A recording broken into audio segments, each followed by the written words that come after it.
किनवट माहूर विधानसभा क्षेत्राच्या निवडणुकीत आमदार भीमराव केराम व माजी आमदार प्रदीप नाईक या पारंपरिक प्रतिस्पर्धात थेट लढत राहिली आहे.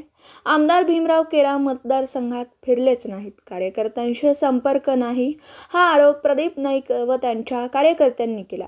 पण भाजप व भीमराव केराम यांनी विरोधकाचा हा दावा फेल ठरवत मतदारसंघातील चौफेर विकास केल्याचे सांगत सर्व जाती धर्माची आणि लाडक्या बहिणींनी दिलेला आशीर्वाद म्हणून मला पुन्हा संधी दिल्याचे विकास पुरुष असल्याचे सिद्ध केलं.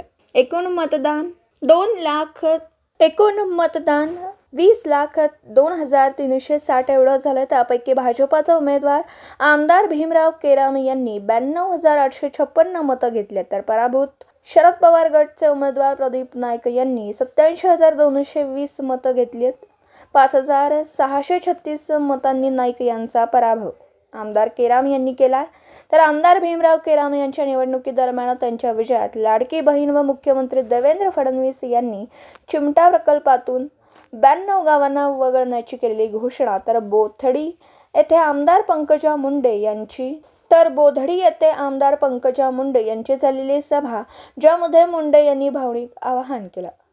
पहिल्या ते 17व्या फेरीपर्यंत प्रदीप नाईक आघाडी घेऊन होते, परंतु किनवट शहर, गोकुंदा सर्कल, बोधडी सुरू झाल्यापासून त्यांची आघाडी कमी होऊन 18 फेरीनंतर केराम यांनी नाईक यांच्यावर 1,379 मतांनी आघाडी घेतली आणि ते शेवटच्या फेरीपर्यंत कायम राहिली, ज्यामध्ये 5,636 मतांनी नाईक यांचा पराभव आमदार केराम यांनी केला.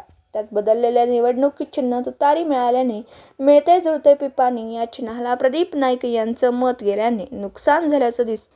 भारतीय जनता पक्षाला सर्व समाजातील मराठा, आदिवासी, महादेव कोळी, धनगर, हटकर, कोमटी, ब्राह्मण, हिंदी भाषिक, मथुरा, वंजारी, वेल्मी, मुस्लिम, बौद्ध, मातंग, बांधव, महिला, मण्णरवारलू इतकेच नाही तर अनेक ठिकाणी बंजारा समाजाची मतं मिळाल्याने हा विजय झाला आहे. तर राष्ट्रवादी काँग्रेस पक्षाची भिस्त ही बंजारा, मुस्लिम या समाजावर होती. प्रदीप नाईक यांना त्यांच्या पहिल्या फळीतील कार्यकर्त्यांनी फुगीर लीड मिळत असल्याचं दाखवून गाफेल ठेवलं असल्याचं बोललं जात आहे व विविध सर्कलमध्ये कार्यकर्त्यांच्या नाकर्तेपणामुळे प्रदीप नाईकांची लीड कशी कमी झाली याबाबतचं मेसेज सोशल मीडियावर फिरत आहे.